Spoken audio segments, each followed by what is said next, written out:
ማሰብህ ማሰብህ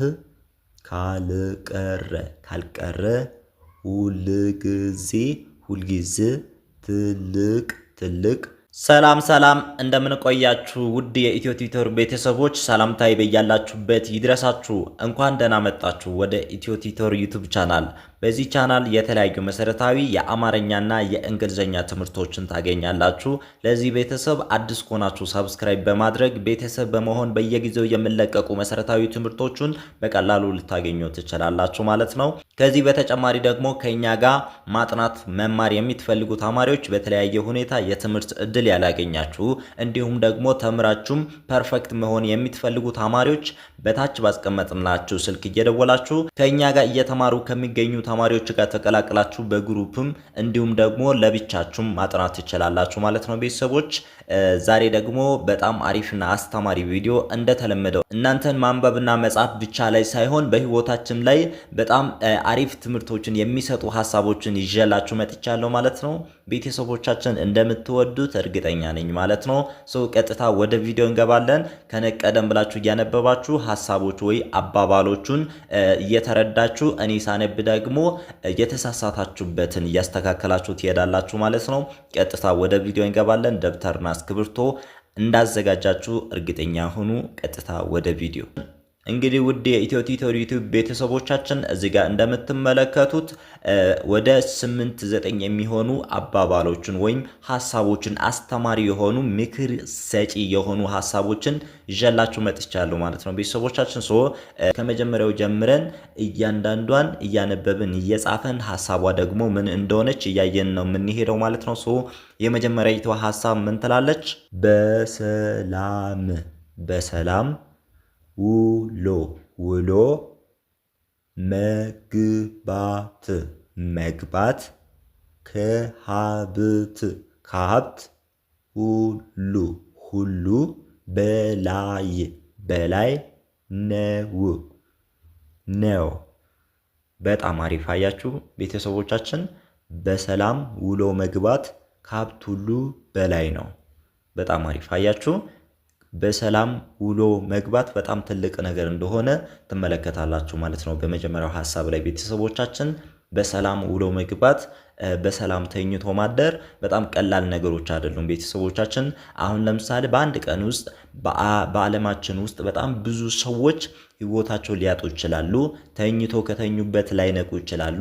በሰላም ላይ ውሉ ይችላሉ። ነገር ግን እኛ በሰላም ተኝተን ካደርን በሰላም ውለን ከገባን ማመዝገን አለብን ማለት ነው ቤተሰቦቻችን። ከየትኛውም ሀብት በላይ ሀብት ይሄ ነው ማለት ነው ቤተሰቦቻችን። ሰላማችን፣ ጤንነታችን ስናስብ ሁሌ እንድናመሰግር ያደርገናል ማለት ነው። እንደዚህ አይነት ሐሳቦችን እንደዚህ አይነት ነገሮችን ማወቅ የምስጋና ሰው ያደርገናል ማለት ነው ቤተሰቦቻችን። በጣም አሪፍ። አሁን ወደ ሁለተኛው እንሄዳለን ማለት ነው። ሁለተኛይቷ ደግሞ ምን ትላለች? እቺኛው ሐሳብ ናት ሁለተኛይቷ። ስለዚህ ከኔ ቀደም ብላችሁ እናንተ ታነባላችሁ። እኔ ሳነብ ደግሞ ራሳችሁን እያረማችሁ ነው የምትሄዱት እንደተለመደው ውድ ቤተሰቦቼ። ኦኬ። ስለዚህ ምን ትላለች? አሸናፊዎች ዓላማ አላቸው ተስፋም አይቆርጡም። አያችሁ፣ አሸናፊዎች ዓላማ አላቸው ተስፋም አይቆርጡም። አያችሁ ቤተሰቦቻችን፣ አሁን ያለንበት ሁኔታ በየትኛውም አይነት ሁኔታ ውስጥ ሊሆን ይችላል። ግን አሸናፊ ሰዎች እስከሆንን ድረስ ምንድነው ማለት ያለብን ቤተሰቦች? ወደፊት መድረስ የምንፈልገው ዓላማ አለ። እንደገና ደግሞ ተስፋ መቁረጥ የለብንም ማለት ነው። ስለዚህ ለዛ ዓላማ ብለን ተስፋ ሳንቆርጥ መስራት አለብን ማለት ነው። ስለዚህ ይሄ የአሸናፊ ሰው ባህሪ ይሄ ነው ማለት ነው።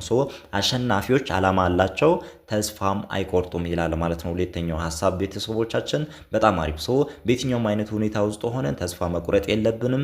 እንደገና ደግሞ በዓላማ ነገሮችን መስራት አለብን ማለት ነው። አሁን ባለንበት ሁኔታ ላይ ሆነን ነገሮችን ሩቅ ማየት አለብን ማለት ነው። ዓላማ ላይ ለመድረስ በደንብ መስራት አለብን እንጂ በትንሽ ነገር ወይም አሁን በሚደርሰው ነገር ላይ ተስፋ መቁረጥ የለብንም ማለት ነው። ውድ ቤተሰቦቼ በጣም አሪፍ። አሸናፊዎች ዓላማ አላቸው ተስፋም አይቆርጡም የሚል ሐሳብ ተመልክተናል ማለት ነው ቤተሰቦች። በጣም አሪፍ። አሁን ወደ ሶስተኛይቷ ደግሞ ባይዘዌይ ግን ሰብስክራይብ የሚለው ቃል ከእንግሊዝኛ ቃል የመጣ ሲሆን ትርጉሙም ተመችቶኛል፣ ተስማምቶኛል፣ አመሰግናለሁ ማለት እንደሆነ ታውቃላችሁ። እቺ ሀሳብ ናት ማለት ነው ቤተሰቦቻችን። ሰው ከኔ ቀደም ብላችሁ እንደምታነቡ እርግጠኛ ነኝ። እንደገና ደግሞ እነኚህን ሀሳቦችን ስናነብ ቤተሰቦቻችን ሁሉም ቤተሰቦች ምንድነው የምታደርጉት? ከዚህ የወደዳችኋትን ሀሳብ ኮመንት ላይ እየጻፋችሁት ይወጣላችሁ ማለት ነው ቤተሰቦቻችን። ሶ ኮመንት ሲደረግ ቪዲዮአችን እንዲታይ ያደርጓል። ስለዚህ የወደዳችኋትን ሀሳብ ኮመንት ላይ ሳጽፉ እንዳትወጡ ማለት ነው ቤተሰቦቻችን። ሶ ይሄ የእናንተ ድጋፍ ነው የሚያሳየው ማለት ነው። ኦኬ ከሐሰተኞች ሰዎች የሚያስፈልግ ነገር ርቀት ብቻ ነው። አያችሁ ቤተሰቦቻችን፣ እቺኛም በጣም አሪፍ ሀሳብ ናት ማለት ነው። ከሐሰተኞቹ ሰዎች የሚያስፈልግ ነገር ርቀት ብቻ ነው። ያ ማለት ምን ማለት ነው ቤተሰቦቻችን? ከሐሰተኞችና ውሸት ከሚያወሩ ሰዎች ጋር መቆየት የለባችሁ፣ ቅርብ ለቅርብ በራሱ መኖር የለባችሁ ማለት ነው። ከነሱ የሚያስፈልገው ነገር ምንድነው? መራቅ ነው ማለት ነው። ከነሱ ርቃችሁ ነው እንጂ መኖር ያለባችሁ። ከነሱ ጋር አንድ ላይ የሆናችሁ ወይም ተቀራረባችሁ እያላችሁ እነሱን ከሐሰተኝነታቸው ነፃ ልታደርጓቸው አትችሉም። ስለዚህ ያላችሁ አማራጭ ምንድነው? መራቅ ነው ማለት ነው ከነሱ። ስለዚህ ሐሳቡን በአንድ መያዝ ሞክሩ። ከሐሰተኞቹ ሰዎች የሚያስፈልግ ነገር ርቀት ብቻ ነው።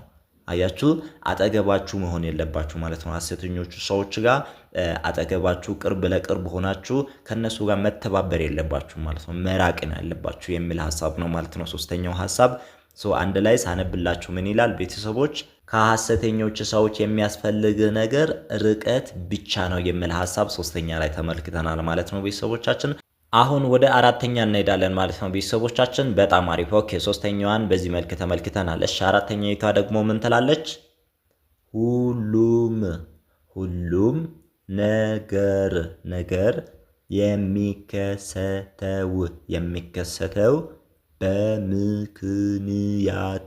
በምክንያት ነው፣ አትጨነቁ። አያችሁ፣ ሁሉም ነገር የሚከሰተው በምክንያት ነው፣ አትጨነቁ። ያ ማለት ምን ማለት ነው? ያው እንደምታውቁት እንደ ኢትዮጵያ አንድ የምንጠቀመው አባባል አለና ነገሮች ሲከሰቱ ለበጎ ነው እንላለን ማለት ነው። ያ ማለት ምን ማለት ነው ቤተሰቦቻችን? በህይወታችን ላይ የሚከሰቱ እያንዳንዱ ነገሮች በምክንያት ናቸው ማለት ነው። በእነሱ ላይ ተነስተን መጨነቅ ወይም በራሳችን ህይወት ላይ ጭንቀት ምናምን ማብዛት የለብን ማለት ነው። የሚከሰቱ ነገሮች መልካም ሊሆኑም ይችላሉ፣ መጥፎ ሊሆኑም ይችላሉ። ግን መጥፎ ነገሮች መከሰት አለባቸው ማለት አይደለም። ይሄ ማለት ግን እኛ ወደድነውም ጠላውም አንዳንድ ጊዜ መጥፎ ነገሮች በህይወታችን ላይ ይከሰታሉና የሚከሰቱ ነገሮች መልካም ሊሆኑ ስለሚችሉ ለመልካም ነው ብለን ነው መውሰድ ያለብን እንጂ በእነሱ ላይ መጨነቅ ወይም በህይወታችን ላይ ብዙ ተጽዕኖዎችን ማሳደር የለብንም ማለት ነው። ሁሉም ነገር የሚከሰተው በምክንያት ነው የሚል ሐሳብ ተመልክተናል ማለት ነው። አራተኛ ላይ ቤተሰቦቻችን በጣም አሪፍ። አሁን ደግሞ ወደ አምስተኛይቷ ደግሞ እችንን ትመስላለች። ስለዚህ እሷንም ሐሳብ ደግሞ እያነበብን እንመለከታለን ማለት ነው ቤተሰቦች። ኦኬ ስለዚህ ምን ትላለች? ማሰብህ ካልቀረ ሁልጊዜ ትልቅ ነገሮችን አስብ። አያችሁ ቤተሰቦች፣ ይችኛዋም በጣም አሪፍ የሆነች ሐሳብ ናት ማለት ነው ቤተሰቦች። ምን ትላለች? ማሰብ ካልቀረ ሁልጊዜ ትልቅ ነገሮችን አስብ። አያችሁ እኛ ሰዎች እስከሆነን ድረስ ያው ከሌላው እንስሳት የምንለየው በማሰብ ነው አይደለ? ግን ማሰባችን ደግሞ መልካም ነገር ወይም ትልቅ ነገር ነው ማሰብ ያለብን። ትንሽ ነገር ወይም ትናንሽ ነገሮችን በህይወታችን ላይ ማሰብ የለብንም ማለት ነው። ለምን? የምናስበውን ነገር ነገ የምንኖረው ነገር ስለሚሆን ምንድነው ማድረግ ያለብን? ስናስብ በጣም ትልቅ የተባሉ ነገሮች ይሄ ይገባኛል ብላችሁ ነው ማሰብ ያለባችሁ ማለት ነው ቤተሰቦች። በጣም አሪፍና አስተማሪ የሆነች ሐሳብ ናት። ምን ትላለች? አንድ ላይ ስናነባት ማሰብ ካልቀረ ሁልጊዜ ትልቅ ነገሮችን አስብ፣ ወይም ማሰብሽ ካልቀረ ሁልጊዜ ትልቅ ነገሮችን አስቢ የሚል ሐሳብ ነው የተመለከትነው ማለት ነው ቤተሰቦች። በጣም አሪፍ። ኦኬ አሁን ወደ ስድስተኛ ደርሰናል። ስድስተኛይቷን ደግሞ እንመለከታለን። ስድስተኛይቷ እችኛዋ ናት ማለት ነው። ኦኬ ምን ትላለች? ተመልሰው ከመጡብህ እንደሄዱ አትርሳ። ተመልሰው ከመጡብህ እንዴት እንደሄዱ አትርሳ። አያችሁ ብዙ ጊዜ ምንድነው ቤተሰቦቻችን አንዳንድ ሰዎች በህይወታችን ላይ የሆነ ነገር ካደረሱብን በኋላ ይሄዱና እንደገና ደግሞ እኛ ከዛ ችግር ወጥተን ሌላ አሪፍ ነገር ስናገኝ ደግሞ ተመልሶ ለመግባት ወይም ለመምጣት ይሞክራሉ ማለት ነው። ተመልሶ ከመጡብህ እንዴት እንደሄዱ አትርሳ ማለት ተመልሶ ሲመጡ ልንቀበላቸው እንችላለን፣ ግን መጀመሪያ የሄዱበት አካሄድ እንዴት እንደሆነ መርሳት የለብንም ማለት ነው። ይህ ማለት ምን ማለት ነው? ባለፈው ጎድቶን እንደሄዱ እንደገና ደግሞ እንዳይጎዱን መጠንቀቅ አለብን ማለት ነው። ቤተሰቦቻችን አንድ ጊዜ ጎድቶ ሄዱ። ሲሄዱ እኛ የወደቀን መስሏቸው ነበር የሄዱት፣ ግን አሁን ከተነሳን ተመልሰው ይመጣሉና ሲመጡ መርሳት የለብንም ማለት ነው። እንዴት እንደሄዱ መርሳት የለብንም የሚል ሀሳብ ነው ማለት ነው። ቤተሰቦች ምን ትላለች ሀሳቧ? ተመልሰው ከመጡብህ እንዴት እንደሄዱ አትርሳ። በጣም አሪፍ እችኛዋን ሀሳብ ተመልክተናል ማለት ነው። አሁን ደግሞ ወደ ቀጣይ እንሄዳለን። ቀጣዩዋ እችኛዋ ሀሳብ ነው የምትሆነው ማለት ነው። ከኔ ቀደም ብላችሁ እያነበባችሁ እንደሆነ ተስፋ አደርጋለሁ። ኦኬ ምን ትላለች? ትግሉ በጣም በጣም መራራ ሲሆን ድሉ ጣፋጭ ይሆናል። አያችሁ ትግሉ በጣም መራራ ሲሆን ድሉ ጣፋጭ ይሆናል ማለት ነው። ቤተሰቦቻችን ይህ ማለት ምን ማለት ነው?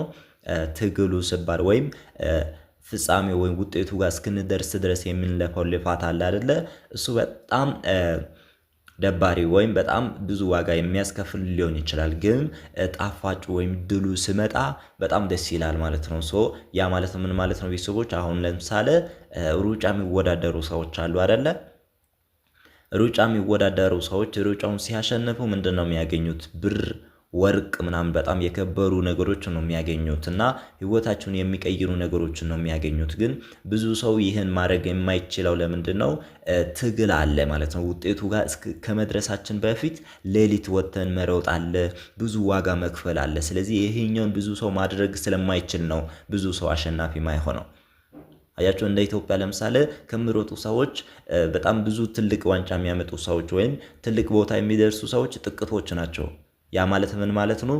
ብዙዎቹ ልፋቱን ማቋቋም ስላልቻሉ ነው እዛ ቦታ ያልደረሱት ማለት ነው። ስለዚህ ትግሉ በጣም መራራ ሲሆን ድሉ ጣፋጭ ይሆናል ማለት ነው። ይህን ሀሳብ ተመልክተናል ማለት ነው። አሁን ወደ መጨረሻ አካባቢ ደርሰናል።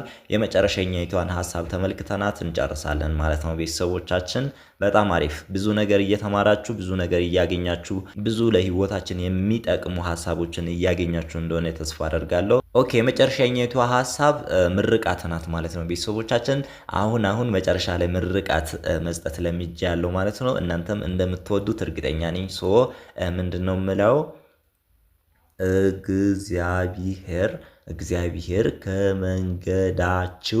ከመንገዳችሁ እንቅፋቶችን ያንሳላችሁ። በጣም አሪፍ። እኔ ለራሴ ራሱ አመን ብዬ ነው የተቀበልኳት። ይችን ምርቃት በጣም ደስ የምትል ምርቃት ናት ማለት ነው። ለምን እንደሆነ ባላቅም ብዙ ጊዜ መጨረሻ ላይ ቪዲዮ ሲሰራ እንደዚህ አይነት ሀሳቦች ይመጡልኛል። ስለዚህ ይችን ሀሳብ ለሁላችን እንቀበላታለን ማለት ነው። እግዚአብሔር ከመንገዳችሁ እንቅፋቶችን ያንሳላችሁ። በጣም አሪፍ አመን ብላችሁ ነው የምትቀበሉት አብዛኞቻችሁ። በጣም አሪፍ። ምንድነው ወደ 8 የሚሆኑ በጣም አስተማሪና አሪፍ የሆኑ ለህይወታችን የሚጠቅሙ ሀሳቦችን በዚህ መልክ ተመልክተናል ማለት ነው። ቤተሰቦቻችን ከእናንተ የሚጠበቀው አሁን ላይክ ማድረግ እንዳረሱ፣ ሳብስክራይብ ካላደረጋችሁ ደግሞ ሳብስክራይብ እያደረጋችሁ እንድትወጡ አበረታታችኋለሁ ማለት ነው። በጣም ብዙ አስተማሪ የሆኑ ነገሮችን እየተመለከትን እንሄዳለን ማለት ነው። ከዚህም በኋላ ድጋፋችሁ አይለየን ማለት ፈልጋለሁ። ከዛ ደግሞ ኮሜንት ላይ የፈለጋችሁትን ወይም የወደዳችኋትን ሀሳብ እየጻፋችሁ እንድትወጡ አበረታታችኋለሁ። ከዚህ በተጨማሪ ደግሞ አማርኛ፣ እንግሊዘኛ ከኛ ጋር ማጥናት የምትፈልጉ ተማሪዎች በተለያየ አጋጣሚ የትምህርት እድል ያላገኛችሁት እንዲሁም ደግሞ ትምህርት እድል አግኝታችሁም ለምሳሌ አማርኛ እየቻላችሁ እንግሊዘኛ ላይ የምትቸገሩ እንደገና ደግሞ አማርኛ በእንግሊዘኛ መጻፍም የምትቸገሩ ተማሪዎች እየደወላችሁ ወደ መጀመሪያ አካባቢ ያስቀመጥንላችሁ ስልክ አለ። እሱን ተጠቅማችሁ እየደወላችሁ መመዝገብ መጀመር ትችላላችሁ ማለት ነው ቤተሰቦቻችን። ከዚህ በተጨማሪ ደግሞ ጥያቄ ካላችሁ በኮሜንት መስመር ላይ ማስቀመጥ ትችላላችሁ። በሌላ ቀን እንዲሁ በአስተማሪ ቪዲዮ እስክንመለስ ድረስ ሰናይ ጊዜ። መምህር አዲስ ነበርኩ። አመሰግናለሁ።